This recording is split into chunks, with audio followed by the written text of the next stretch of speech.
In a recent appearance in Greenville, North Carolina, Trump delivered a speech that left both supporters and critics perplexed, leading many to question his cognitive stability. From claims about returning America to the year 1798 to a bizarre tangent about hydrogen-powered vehicles and explosions, Trump's performance stood in sharp contrast to Vice President Kamala Harris's more structured and serious remarks on the state of the nation. This video will delve deep into Trump's speech, analyzing his erratic behavior, the political implications of his statements, and the stark contrast to Harris's more measured approach. We will examine what this speech tells us about Trump's mindset, his grasp of policy, and how his remarks align, or don't, with the current political reality. Don't forget to hit that subscribe button. We're on the road to reaching 5,000 subscribers, but we can't do it without you. So, if you haven't already, make sure to subscribe right now. And if you're already subscribed, give this video a thumbs up and leave a comment to let me know your thoughts. Alright, let's dive right into it. 1. Trump's nostalgia for 1798, a step back in time. The Alien and Sedition Acts of 1798.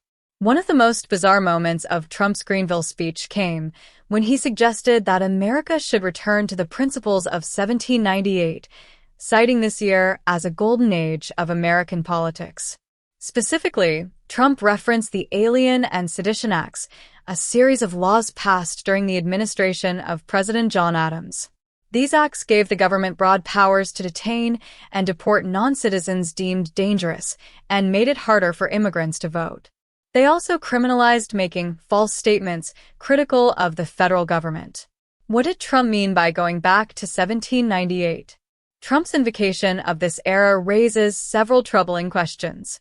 For one, does Trump genuinely believe that the policies of the late 18th century would serve modern America?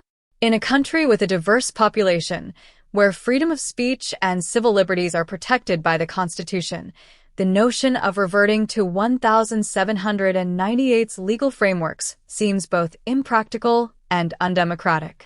Additionally, Trump's use of the past as a model for the future may reflect his nostalgia for a time when politics were less inclusive. The late 1700s was an era when only white, land-owning men could vote, and civil rights for minorities and women were practically non-existent. Many critics have pointed out that Trump's often romanticized vision of America's past tends to ignore the progress made in social equality, justice, and human rights. Is it a call for authoritarianism? Trump's admiration for an era that was marked by suppression of dissent and heavy-handed control over the press may also reflect his authoritarian tendencies. During his presidency, Trump frequently expressed disdain for the media, calling journalists the enemy of the people.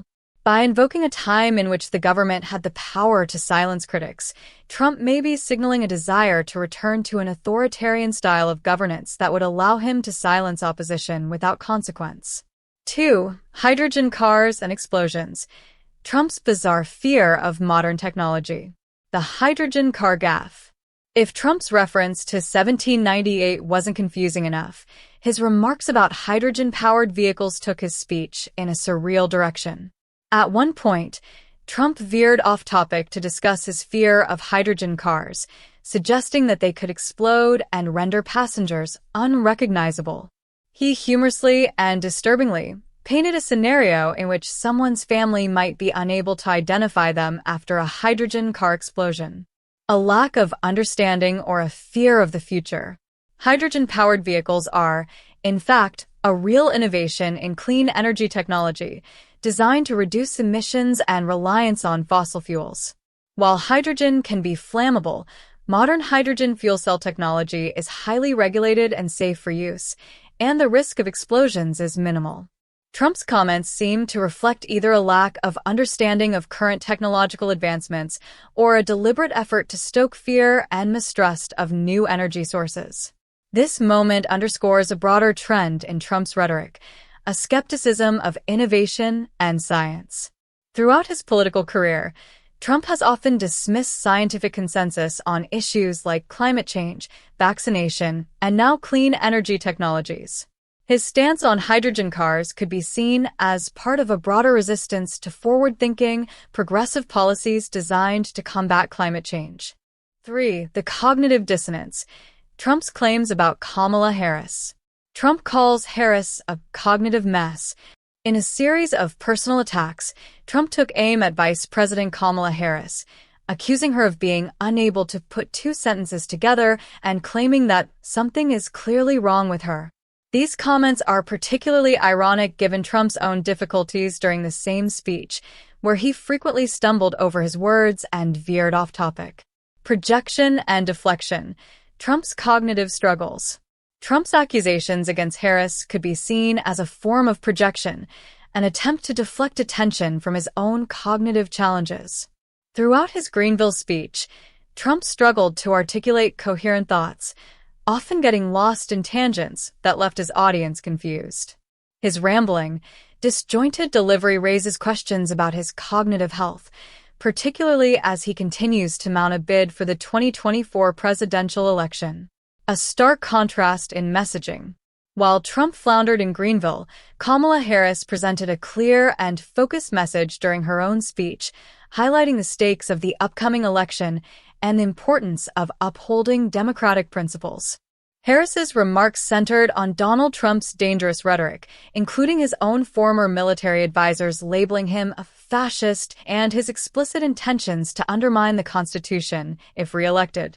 The contrast between Trump's erratic, self-absorbed performance and Harris's serious, policy-driven speech could not have been more stark.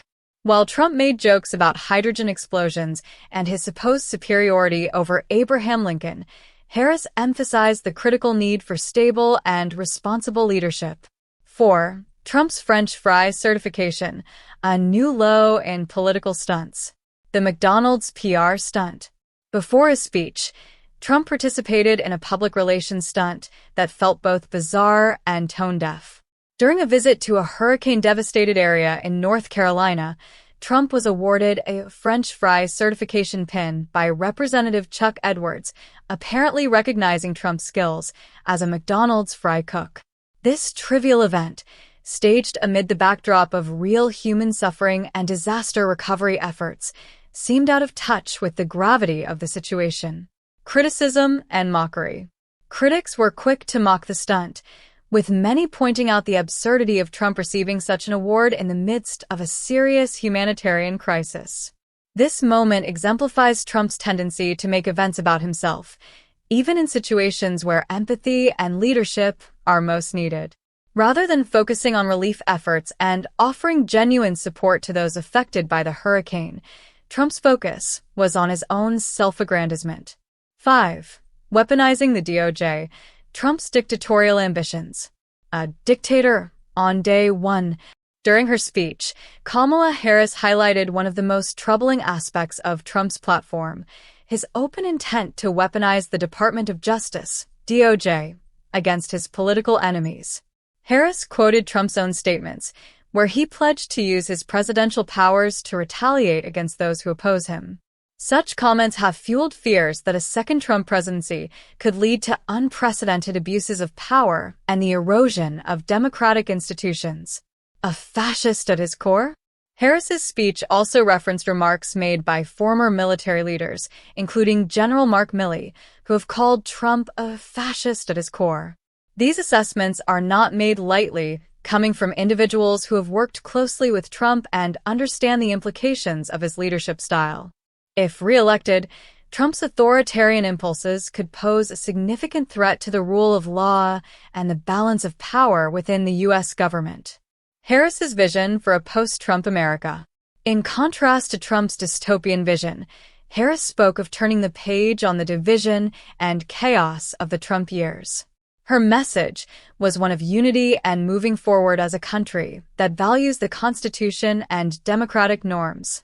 Harris's emphasis on working across party lines to protect these values resonated with many who are weary of the divisiveness and polarization that has marked recent American politics. Donald Trump's speech in Greenville, North Carolina, will likely go down as one of his most baffling and erratic performances.